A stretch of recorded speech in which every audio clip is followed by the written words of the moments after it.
Parlamento Europeu quer congelar acordo comercial com os Estados Unidos em represália à tentativa de compra da Groenlândia.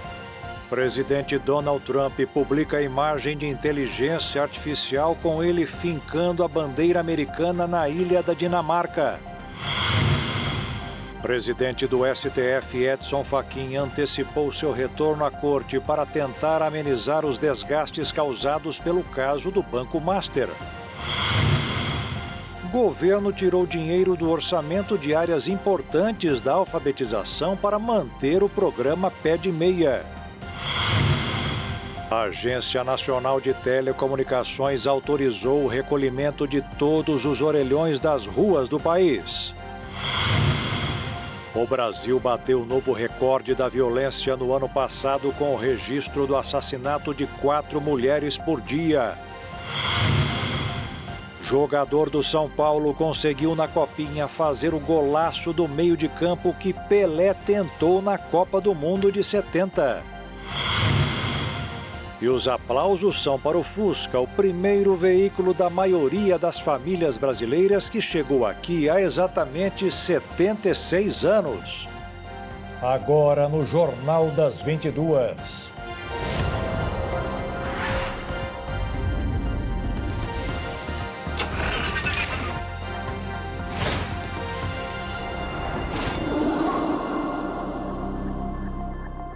Olá, boa noite. O presidente dos Estados Unidos, Donald Trump, publicou uma foto criada por inteligência artificial com ele hasteando uma bandeira norte-americana na Groenlândia. Trump passou mais um dia dando demonstrações de que não vai desistir de tomar posse da ilha. Na publicação de Donald Trump, mostra uma placa com a inscrição Groenlândia, território dos Estados Unidos em 2026. A imagem mostra também o vice-presidente J.D. Vance e o secretário de Estado dos Estados Unidos, Marco Rubio. Na outra, ele aparece conversando com líderes europeus no Salão Oval, com um mapa do hemisfério ocidental gerado por IA ao fundo. Na foto, a bandeira americana aparece sobreposta aos países dos Estados Unidos, Canadá, Venezuela e Groenlândia. A Groenlândia é um território autônomo, porém pertencente ao Reino da Dinamarca. Sua política externa e a defesa do território são responsabilidade dinamarquesa. A ilha abriga desde 1951 a base aérea de Thule, a instalação militar americana mais ao norte do planeta. O local é considerado peça-chave para sistemas de monitoramento, defesa antimísseis e vigilância do espaço aéreo no hemisfério norte. Além da localização estratégica, a Groenlândia também concentra reservas de minerais críticos usados na indústria tecnológica, em equipamentos militares, turbinas de energia e eletrônicos, o que também ajuda a explicar o interesse de Trump. A Groenlândia é membro da Organização do Tratado do Atlântico Norte, e as ameaças americanas colocam pressão sobre a organização. A primeira-ministra da Dinamarca disse que o pior ainda está por vir, e o premier groenlandês disse que a ilha precisa estar preparada para o que vier. O ministro das Relações Exteriores da Rússia, Sergei Lavrov, disse que a Groenlândia não é uma parte natural da Dinamarca e que o problema dos antigos territórios coloniais está se tornando mais agudo. Em uma entrevista à imprensa em Moscou, Lavrov afirmou que a Rússia não tem interesse em interferir nos assuntos da Groenlândia e que Washington sabe que Moscou não tem planos de assumir o controle da ilha. O vice-primeiro-ministro da China, He Lifeng, criticou o que chamou de Lei da Selva durante seu discurso nesta terça-feira no Fórum Econômico Mundial em Davos e reforçou a busca de Pequim por se posicionar como defensor da ordem internacional e do diálogo em meio a movimentos agressivos de Donald Trump. Em seu discurso, He ressaltou a necessidade de cooperação em oposição ao confronto e recuperando inclusive as conversas renovadas entre Trump e o líder chinês Xi Jinping. O líder francês Emmanuel Macron fez um alerta contundente contra a escalada da política autoritária e criticou a política externa do presidente norte-americano Donald Trump, em seu discurso no Fórum Econômico Mundial em Davos. Macron criticou o acúmulo interminável de novas tarifas que são fundamentalmente inaceitáveis, ainda mais quando são usadas como forma de pressionar a soberania territorial. Em comentários que pareciam ser dirigidos a Trump e ao presidente russo Vladimir Putin, Macron também criticou o ressurgimento de ambições imperiais. O presidente francês apresentou a imagem de uma Europa forte, pronta para retaliar contra ameaças à sua soberania territorial. E no dia em que o presidente Donald Trump completou 1 ano do seu segundo mandato, não recebeu um presente bonito do Parlamento Europeu. Os países da região deverão anunciar a suspensão de um acordo comercial com os Estados Unidos. O Parlamento Europeu decidiu suspender o acordo comercial entre a União Europeia e os Estados Unidos devido ao aumento das tensões relacionadas à Groenlândia, conforme divulgado pela imprensa internacional. A votação para aprovar o acordo estava marcada para a semana que vem. O acordo previa a ampla aprovação dos partidos políticos do bloco, incluindo a retirada das tarifas da União Europeia sobre as importações de produtos americanos. O acordo assinado no ano passado sobre os bens industriais americanos passariam a entrar com tarifa zero nos países da União Europeia. Houve um consenso entre os grupos políticos de diferentes lados para congelar o acordo comercial alcançado no ano passado pela União Europeia e os Estados Unidos. O maior bloco do parlamento também concordou com o congelamento. A parceria teria o seu início entre março e abril deste ano, após a aprovação formal do Parlamento Europeu. Com a suspensão, a União Europeia deve colocar na mesa uma possível imposição de tarifas aos Estados Unidos, que chegariam a quase 600 bilhões de reais. Além disso, uma possível restrição do acesso de empresas americanas ao bloco europeu. Nas últimas semanas, o presidente norte-americano Donald Trump intensificou as iniciativas para anexar a Groenlândia e até anunciou que pretende aplicar uma tarifa de 10% contra 8 países europeus, caso sejam contrários ao plano dos Estados Unidos de comprar a ilha. A presidente da Comissão Europeia, Ursula von der Leyen, afirmou no Fórum Econômico Mundial, em Davos, que a soberania da Groenlândia é inegociável e alertou que eventuais tarifas ou pressões seriam um erro estratégico. O presidente do STF, Edson Fachin, suspendeu as férias para tentar resolver o problema que o caso do Banco Master está provocando no Supremo. Até a CPMI do INSS está pedindo esclarecimentos sobre negócios feitos pelo banco de Daniel Vorcaro.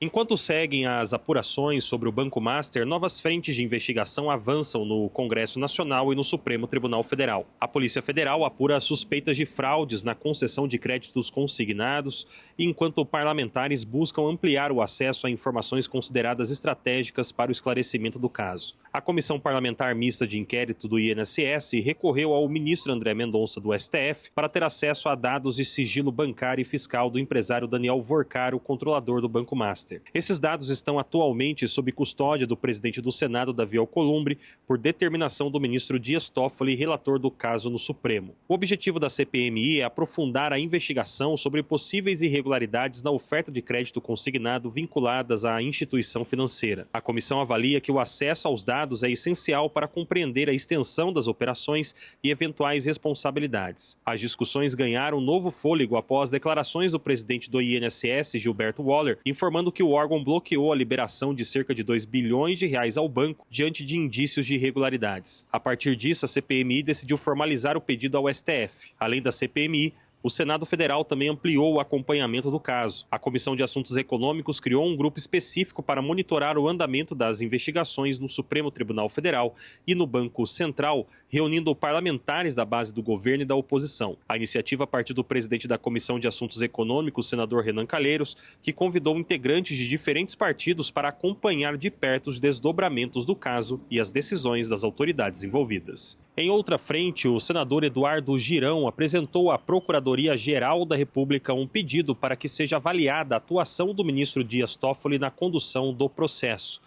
O parlamentar solicita que a PGR analise a existência de eventual conflito de interesses.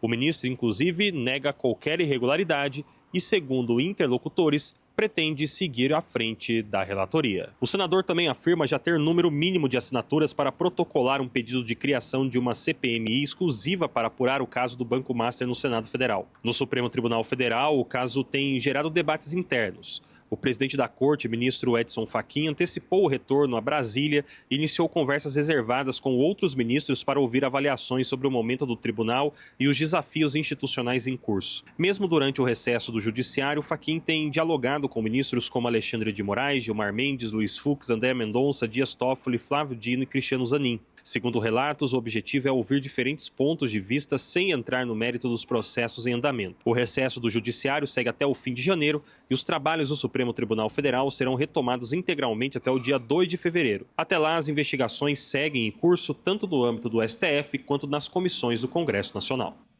O irmão do ministro Dias Toffoli, José Ticiano Dias Toffoli, acumula diversas ações judiciais e decisões administrativas quando ainda era prefeito da cidade de Marília, no interior paulista. O caso inclui condenação por obra pública, questionamentos sobre o uso de verbas vinculadas à saúde e à educação para custear despesas gerais da prefeitura, o que envolveu o uso de 28 milhões de reais e a rejeição de contas. Em setembro de 2025, a Justiça condenou o irmão do ministro a devolver 180 mil reais aos cofres públicos por irregularidades na contratação de serviços de recapeamento asfáltico. A Justiça apontou preços acima dos valores de mercado. Recentemente, vieram à tona conexões indiretas de familiares do ministro com fundos de investimento associados ao Banco Master. Os dois irmãos de Dias Toffoli e um primo participaram de estruturas societárias ligadas a fundos que receberam como aportes da instituição.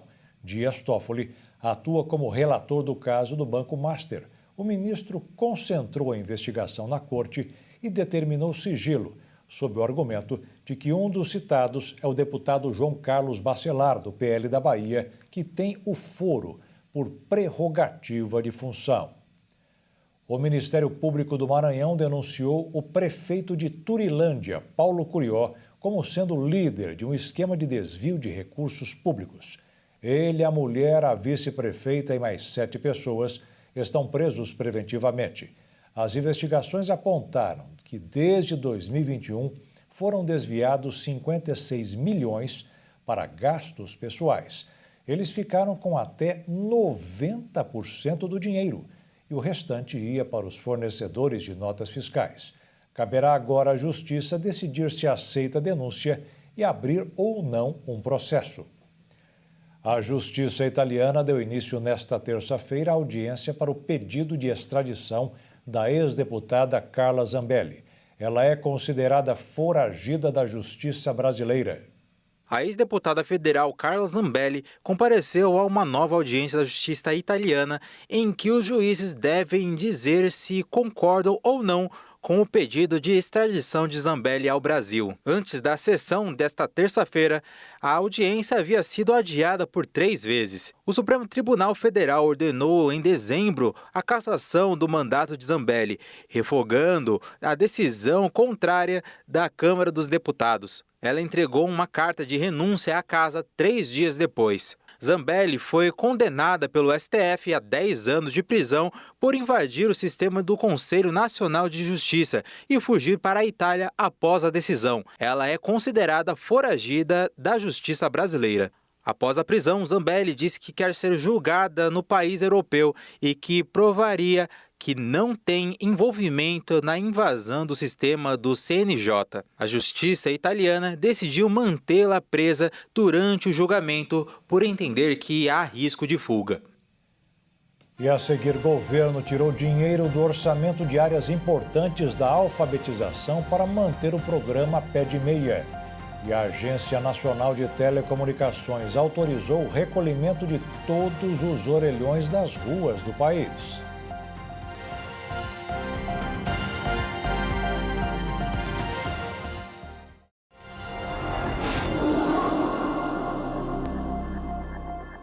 O orçamento do Ministério da Educação para este ano está menor para programas como o de alfabetização, com o repasse de recursos para estados e municípios.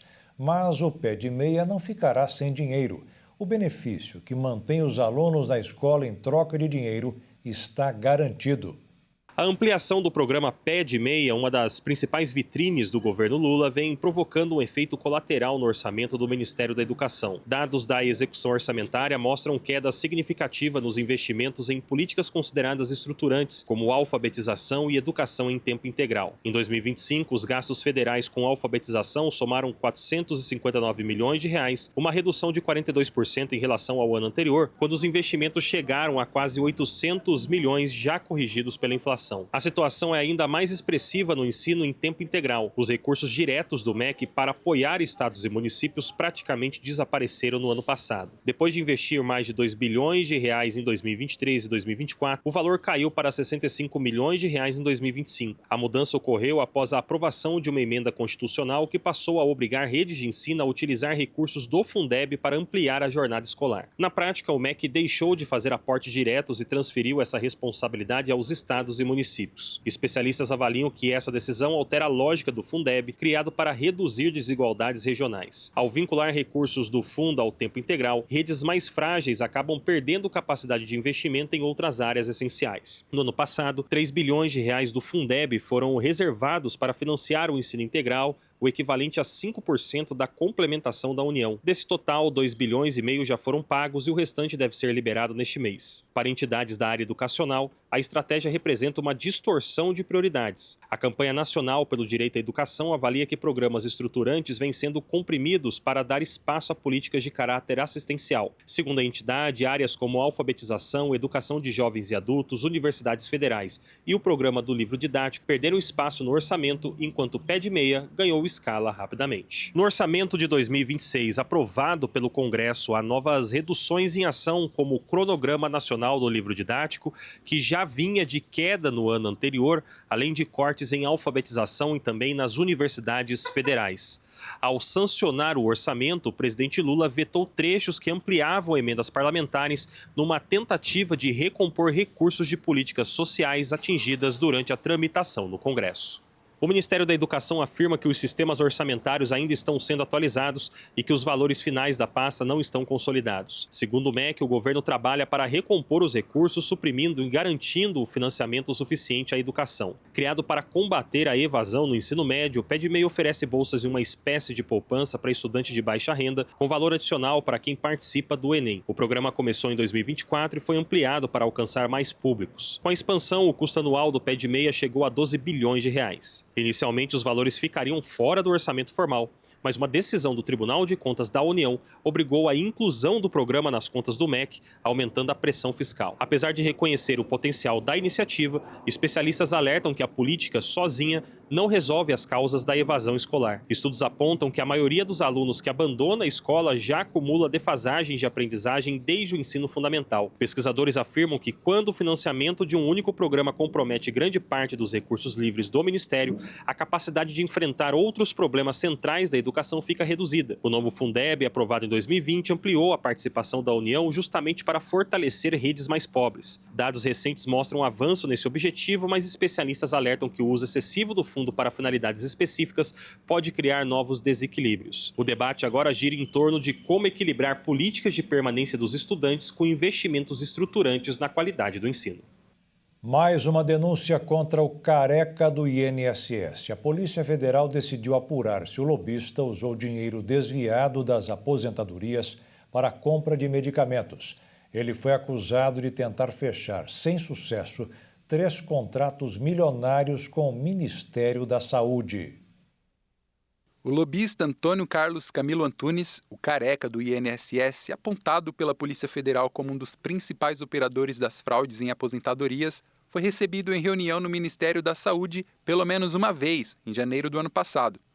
Ele tentava vender a pasta de medicamentos de cannabis, testes rápidos de dengue e produtos de nutrição infantil, mas o governo não comprou nenhum desses produtos das empresas ligadas a ele.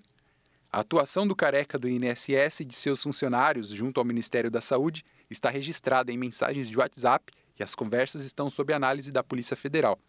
A Operação Sem Desconto, que investiga as fraudes no INSS, revelou as suspeitas contra o careca, em abril de 2025.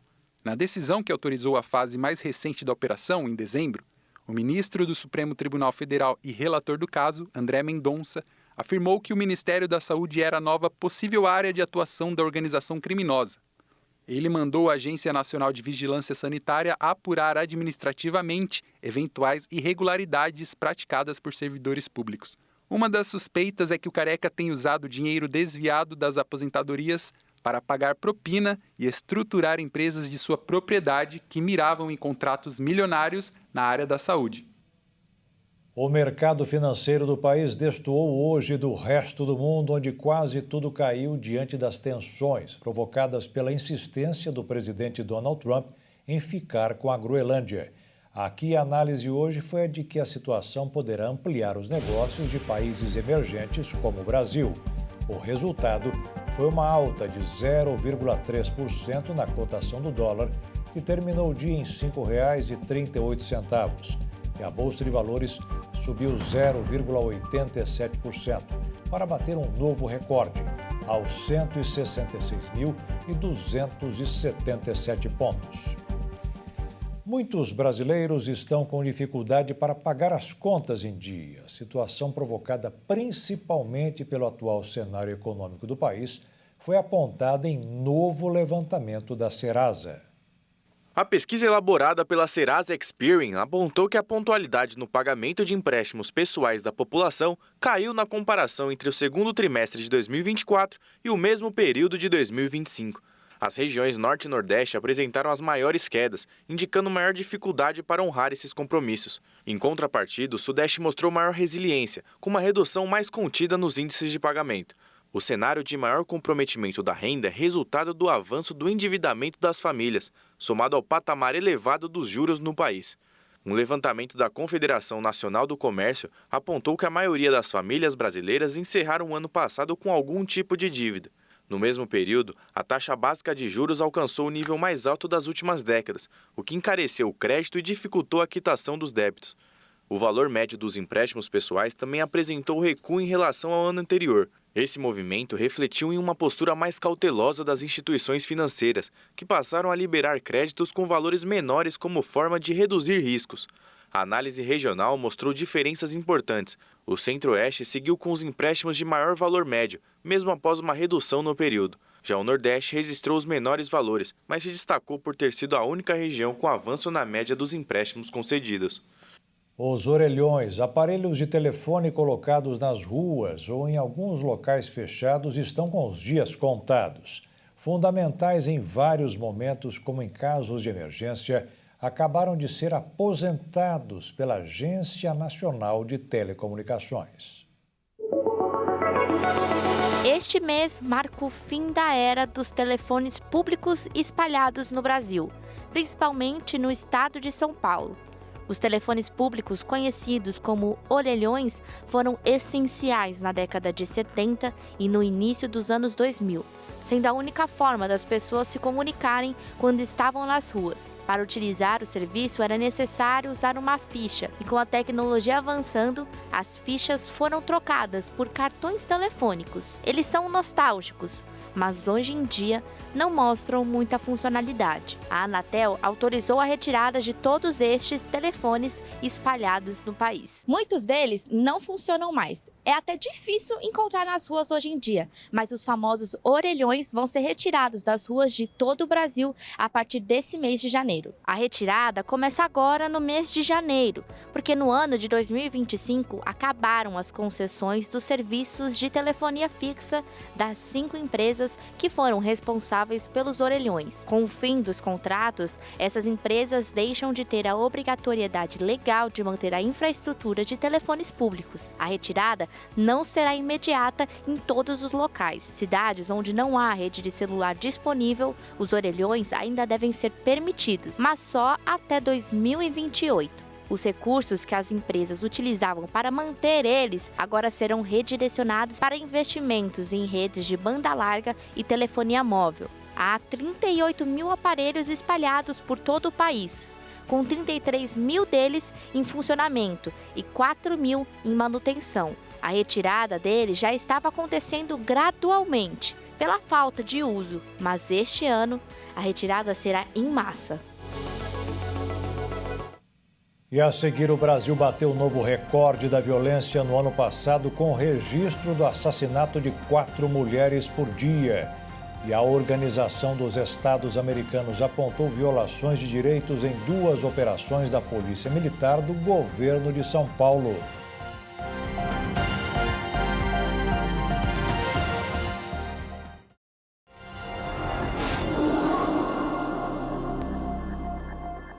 O Brasil voltou a bater recorde na violência doméstica que termina com assassinato de mulheres. No ano passado, aconteceram 4 mortes por dia. Nos últimos 10 anos, este tipo de crime mais que triplicou.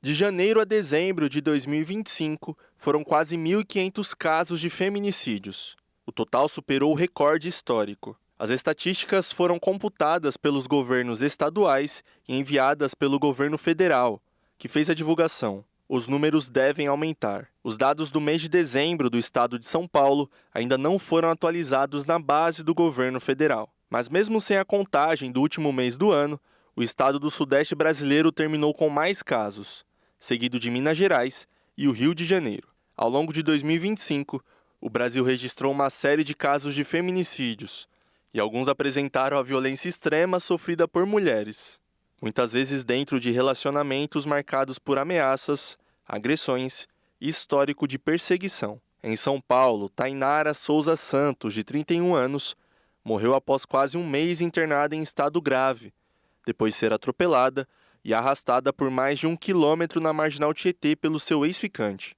No Recife, um episódio igualmente brutal. Terminou com a morte de Isabelle Gomes de Macedo, de 40 anos, e de seus 4 filhos, com idades entre 1 e 7 anos, que morreram carbonizados após o companheiro atear fogo na casa depois de uma discussão. Em outubro, o governo federal fortaleceu a legislação. O presidente Luiz Inácio Lula da Silva sancionou um projeto de lei que aumentou a pena para feminicídio e para crimes cometidos contra a mulher. A nova lei colocou uma pena mínima de 20 anos e a máxima de 40 anos. Antes, a Constituição previa a punição entre 12 a 30 anos. A Polícia Federal executou hoje a Operação Expurgo e cumpriu 36 mandados de busca e apreensão contra a facção criminosa PCC. Os traficantes recrutavam imigrantes para transportar cápsulas no estômago e entrar em países da Europa. A Operação Expurgo tem como objetivo desarticular a estrutura logística e financeira do primeiro comando da capital no tráfico internacional de drogas.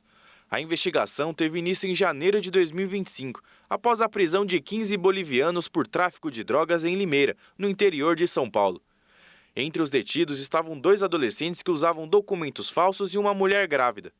Na ação foram apreendidos cerca de 17 quilos de cocaína e a Polícia Federal identificou que os imigrantes recebiam aproximadamente R$2.000 para engolir pelo menos 50 cápsulas da droga e transportá-las em viagens clandestinas de Santa Cruz de la Sierra, na Bolívia, até a cidade de São Paulo. Um dos presos chegou a ingerir cerca de 120 cápsulas de uma única vez. Após chegarem à capital paulista, as mulas, como essas pessoas são chamadas, eram levadas de carro para chácaras no interior do estado, onde expeliam a droga que depois era distribuída aos pontos de venda controlados pela organização criminosa. Ao todo, estão sendo cumpridos 12 mandados de prisão e 24 de busca e apreensão expedidos pela Justiça Federal em 6 cidades do estado de São Paulo, incluindo a capital, além de Corumbá, no Mato Grosso do Sul. Um dos suspeitos teve um mandado de prisão preventiva. Com ele, a polícia apreendeu R$75.000 escondidos em um fundo falso, 3 celulares e 8 armas. Um segundo suspeito fugiu para uma área de mata, onde foi baleado, mas não resistiu. A Polícia Civil libertou um juiz de um cativeiro e prendeu 5 sequestradores. A vítima tinha sido levada pelos bandidos quando estava em uma avenida da zona oeste da capital paulista. O juiz e auditor fiscal Samuel de Oliveira Magro tinha sido levado pelos bandidos durante a noite, quando estava na Avenida Rebouças, perto da Rua Oscar Freire, área nobre da Zona Oeste, e levado para um cativeiro localizado em Osasco, na Grande São Paulo. A polícia recebeu uma ligação de uma pessoa que conhecia a vítima, que informou ter tido contato com o juiz, onde o mesmo utilizou de uma palavra-chave que já havia sido combinada anteriormente para avisar que estaria sendo sequestrado. Durante a denúncia, foi informada à polícia que o síndico do prédio onde Samuel mora recebeu uma mensagem dele próprio autorizando a entrada no apartamento dele para uma vistoria, uma atitude considerada não muito comum, e suspeita-se que tenha sido sob coação. Não houve sinais de invasão no imóvel. Segundo o delegado Fábio Nelson, chefe da divisão antissequestro de São Paulo, os 5 criminosos presos pegaram o juiz Samuel de Oliveira Magro sem nenhum estudo de sua rotina. A divisão antissequestro, com o apoio do GAP, conseguiu inicialmente prender 4 indivíduos e estourar o cativeiro, né, encontrar o cativeiro, libertar a vítima, que tinha sido vítima também de algumas agressões por parte dos sequestradores, e na sequência da diligência conseguiu prender mais um indivíduo. Então foi uma ação bastante exitosa da polícia. O Brasil foi denunciado à Comissão Interamericana de Direitos Humanos por mais de 80 mortes em supostos confrontos com a Polícia Militar de São Paulo em operações entre os anos de 2023 e 2024. O Ministério Público arquivou os casos, apesar dos indícios de execução e fraude processual. A Defensoria Pública de São Paulo e o Conectas Direitos Humanos denunciaram o Brasil à Comissão Interamericana de Direitos Humanos, da Organização dos Estados Americanos, por violações dos direitos humanos nas operações Escudo e Verão. As operações aconteceram na Baixada Santista, no litoral de São Paulo, entre julho de 2023 e maio de 2024, e resultaram na morte de 84 pessoas em supostos confrontos com policiais militares. Segundo a denúncia, as conhecidas como Operações Vingança foram marcadas por execuções sumárias, tortura, racismo institucional, impunidade, falha nas investigações e violência estrutural do Estado. Ainda de acordo com a denúncia, foram cometidos problemas em relação a execuções extrajudiciais e uso letal da força sem ameaça real, sobreviventes algemados, mortes de adolescentes, abordagens armadas em horário escolar, prevalência da palavra policial, emprego de fuzis, tiros pelas costas e mortes dentro de casas. Em julho do ano passado, o Ministério Público de São Paulo arquivou os inquéritos que investigavam as mortes nas operações Escudo e Verão, mesmo diante de indícios de execuções, fraude processual e adulteração das cenas dos crimes. A Defensoria de Direitos Humanos diz que a denúncia pretende chamar a atenção para a persistência de um padrão de alta letalidade policial no estado de São Paulo. E a seguir, o automóvel Fusca está completando 76 anos em território brasileiro e ainda encanta muitos colecionadores. E um jogador do São Paulo conseguiu na Copinha fazer o golaço do meio de campo que Pelé tentou na Copa do Mundo de 70.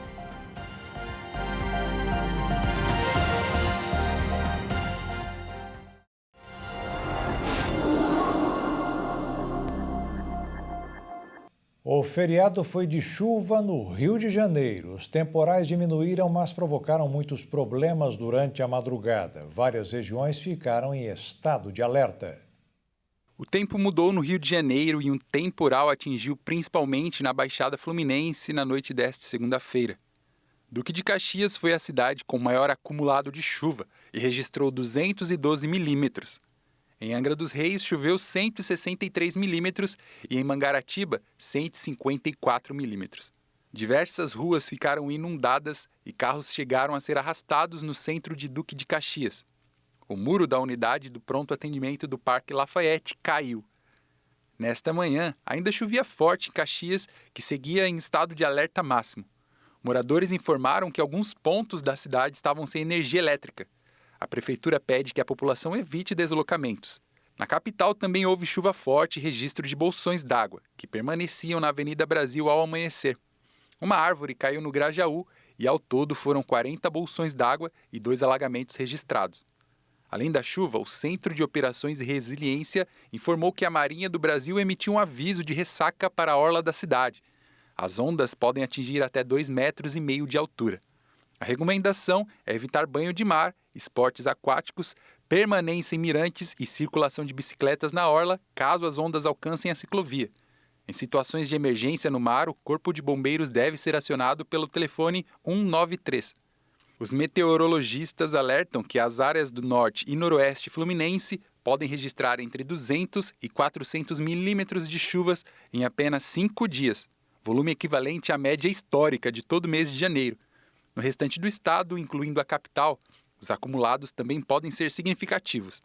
Essas regiões já vêm de um período recente de solo encharcado por chuvas anteriores, o que aumenta o risco de deslizamentos, principalmente em encostas e áreas mais vulneráveis.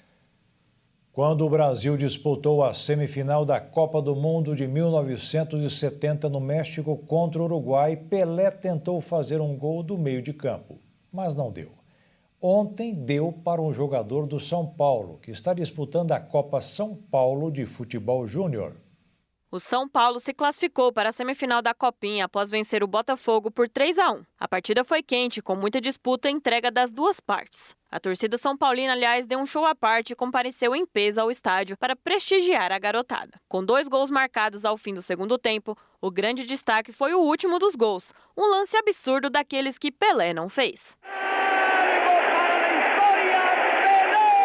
O goleiro do Botafogo tinha ido para o ataque tentar o gol no escanteio. A bola afastada da área caiu com Paulinho, que nem pensou e arriscou de trás do meio-campo. Sem ninguém na defesa, a bola morreu no fundo da rede, selando a vitória tricolor. Atuais campeões, na próxima fase, o tricolor enfrenta o Ibrachina, que eliminou o Palmeiras e vive sua melhor campanha de Copinha. Do outro lado, Cruzeiro e Grêmio brigarão pela outra vaga na grande decisão. E uma vaca que viralizou nas redes sociais está deixando cientistas intrigados porque ela usa pedaços de madeira para se coçar. O animal vem sendo acompanhado pelo dono por 10 anos. E ele notou que o animal mostrou uma habilidade nada comum entre a espécie. Durante a última década, Verônica foi observada por seu dono ocasionalmente, pegando gravetos com a boca, manobrando as pontas para alcançar áreas do corpo que ela não conseguiria alcançar de outra forma. Quando uma equipe de especialistas em comportamento animal da Universidade de Medicina Veterinária de Viena viu recentemente um vídeo de Verônica em ação, eles perceberam que seu uso de gravetos era excepcional. O comportamento inovador de Verônica é relatado em um novo estudo, o primeiro a descrever o uso de ferramentas em uma vaca de estimação, de acordo com os pesquisadores.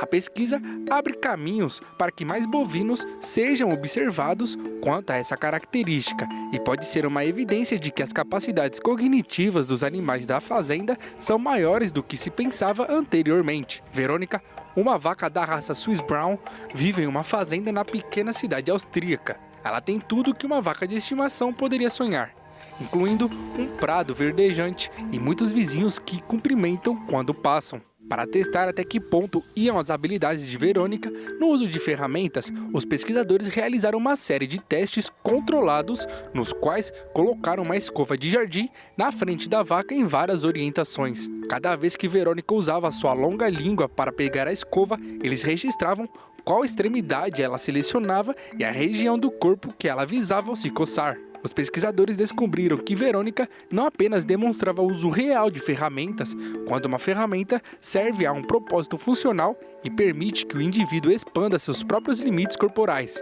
mas também tinha uma clara preferência por como a ferramenta era usada. O lado da escova com as cerdas era usado quando Verônica esfregava a pele grossa da parte superior do corpo, e o cabo rombo era usado para as áreas da parte inferior do corpo, onde sua pele é mais delicada, como o uberi. Embora os chimpanzés tenham a vantagem de mãos e polegares oponíveis, Verônica ainda surpreendeu os pesquisadores com o controle que demonstrava com a boca. Ela ajustava a pegada dependendo do lado da escova que desejava, da parte do corpo que estava visando e da amplitude de movimento necessária para a área.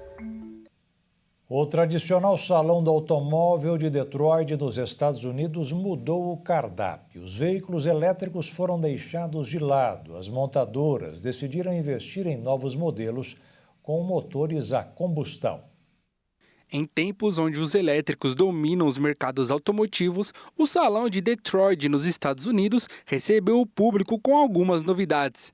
Entre elas, a volta de grandes motores e carros movidos a gasolina. Esse retorno não é por acaso. Após anos em alta, as vendas de veículos elétricos estão prestes a registrar seu crescimento anual mais lento.